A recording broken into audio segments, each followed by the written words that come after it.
The thing holding most high performers back from creating their next level is something that most people can't even see.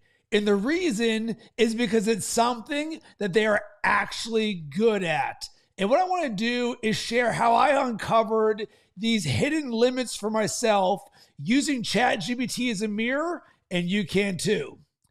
So I was listening to a podcast with Andy Frisella and Ben Newman, and Ben Newman shared a very insightful phrase. He said, typically what holds you back is something good. He said, Andy, this goes through my brain over and over again. So boom, big signal here. So I took that and I put it into ChatGPT, and you can do the same. So it says, typically what holds you back is something good. I just heard Ben Newman, the mental toughness coach, say this with depth. What's this for me? And I really like the phrase with depth because it really allows you to get more than a surface level version of this. So boom, it goes and creates for me based on all of our conversations. I've got my memory turned on. Hey, where is good holding me back from being great? Because for most of us, as high performers, we show up, we build, we create, we live in action every single day.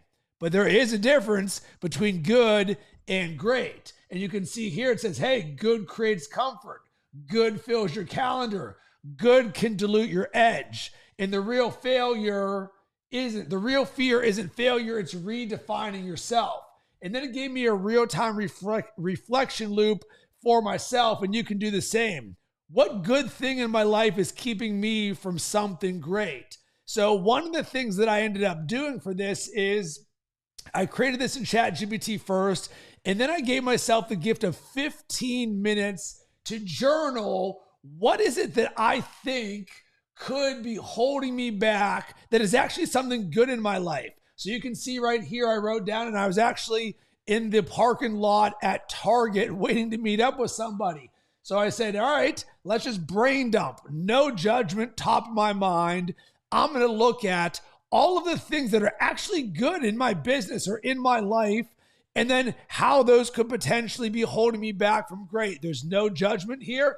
It's just top of mind. So my encouragement for you is step one, put into ChatGPT that prompt. And then step number two, give yourself the gift of some reflection, because we're not doing this just to fill a bucket in ChatGPT. We actually want to see, wait a second, where is there a hidden layer where I thought I was doing things good, but it's actually holding me back from being great? So for me, some of these things said my ability to create ideas, how much I can see, access to me and my gift of relationships, thinking that I'm not there or that dude when I've been that all along. So I did that. And then what I did is I took a picture of it and I uploaded it to ChatGPT. And I even said, before even reading the response, I did some quiet journaling of what this could be, what came top of mind. With Ben Newman as my world-class coach, what's he saying to me with depth? So I actually wanted Ben Newman to be coaching me on the thing that he created that says goes top of mind for him. And why this works so well is now I've given ChatGPT context on what I think this is for me. Yes, it can mirror this to me based on all of our conversations, but now I've got a mixture of it, and I've got a world-class mental toughness coach as the one giving this to me. And boom, just the gold and the resonance that ended up coming in here was just so good for me. And what this is going to allow you to do, and I call this the concept of peeling the onion. You're going to read some of what it creates for you, and you're going to be like, wow, I never thought of this. Yep. Oh my God. Not everything's going to land. Not everything's going to be a home run. And quite frankly, what you're really looking for is those inches, those one, maybe two things that you do that can really open your eyes to where you have been living in the land of good, but you could be living in the land of great. And so many of these, what got you here is too good to let go of, but not great enough to get you there. So we all know that what got you here isn't going to get you to where you want to go. But I like that when I use the term in depth with commentary, because I don't just want to be told, I want to be told and coached. So Ben would remind you, you're not in crisis, you're in momentum. So if you're watching this right now, we are doing this as high performers in the name of growth because we've got momentum.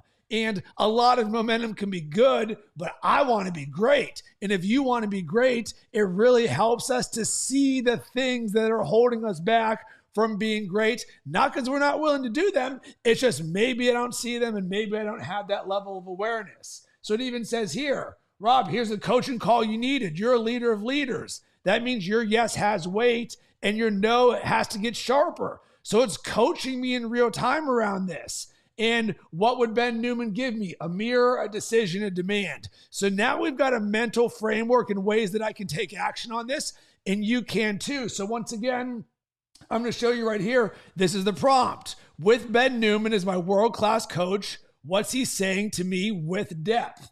Put that in there. And then what I ended up saying to this is I did feel like ChatGPT mirrored to me an element of judgment. So I said, hey, what I shared aren't judgments or beliefs, more listening to what comes up, the inner thoughts, the possibilities, and the exploration. With Robin Sharma, as what is Robin Sharma saying to me in advising with depth? And I wanted to switch over to another coach because I know that Robin Sharma has a good emotional resonance on both EQ and high performance right here. And you can just leave it as Ben Newman or Tony Robbins or whoever you want. But I'm showing how I did this. And I think adding this right here to your original prompt at the top of like what I'm sharing after my journaling aren't judgments or beliefs. It's just more me listening to what comes up. This gives the additional context and you can actually save a step based on the way that I did this. Because what it mirrored back to me is beautiful. You weren't judging yourself. You're listening. That distinction matters. You're in presence and in truth, and you're observing what might be true. And that's where real self-leadership begins, because this is Self-Leadership 101. Now, Robin Sharma is going to share this with me. And there's so much good stuff that came in here. Even one of them, and it broke this down on every single one of them that I said. And one of my favorite things that I wrote was the word just. Why? Because I felt there was some energy there.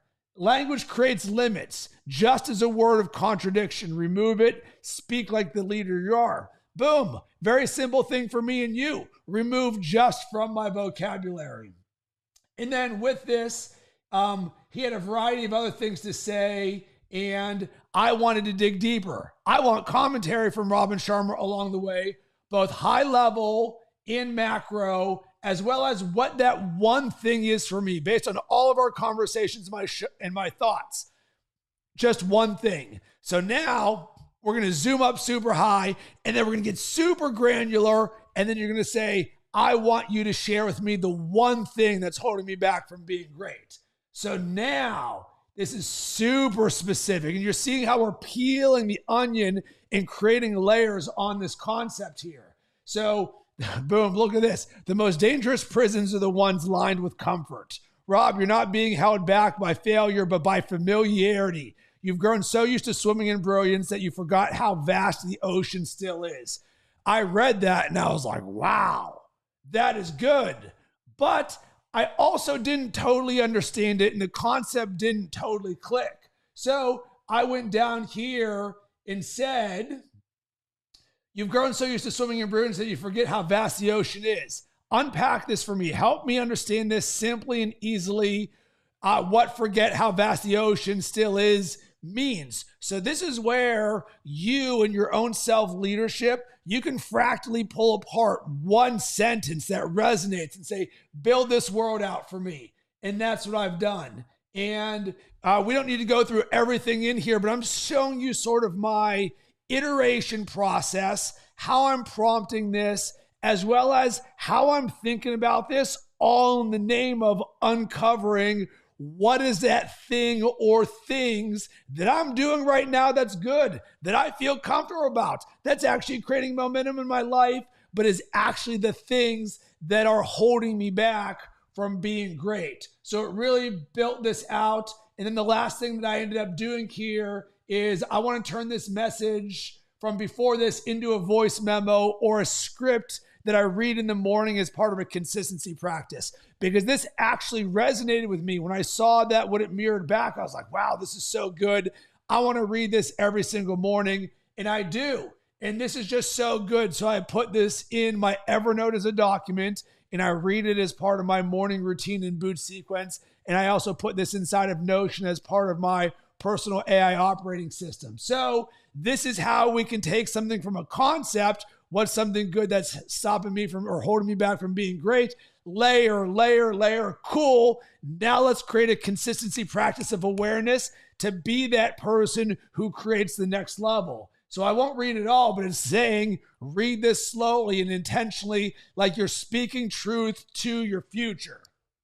Today, I remember something simple. I've grown so used to swimming in brilliance, I forget how vast the ocean is. I'm not here to settle into what's good.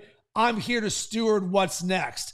I honor my creativity, but I don't chase more ideas. Today, I turn one idea into something real. Not noise, not notes, a monument.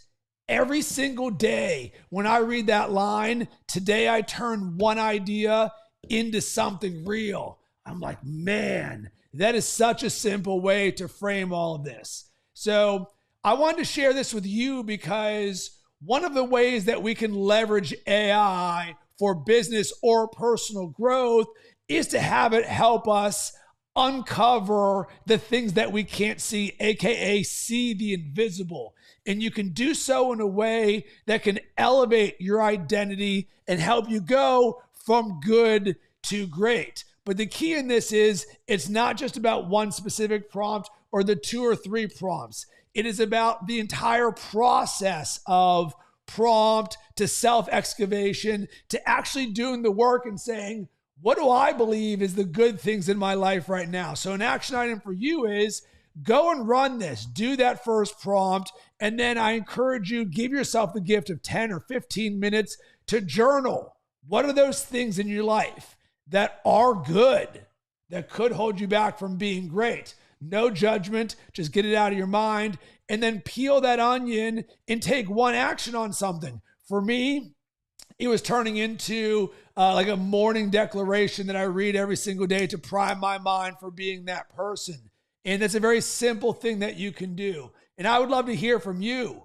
What did this result in from you when you ran this process? Whether it's the prompt itself or the journaling exercise, or did you create a morning declaration or mantra? If so, share it in the comments below. Or if you vibed with this and you're someone who wants to be a top 1% operator in the way that you leverage AI in your business and in your life, hit me up at Rob Cressy on all social media platforms or go to robcressy.ai. Sending tons of love and good vibes your way. Hope you have yourself an amazing rest of the day.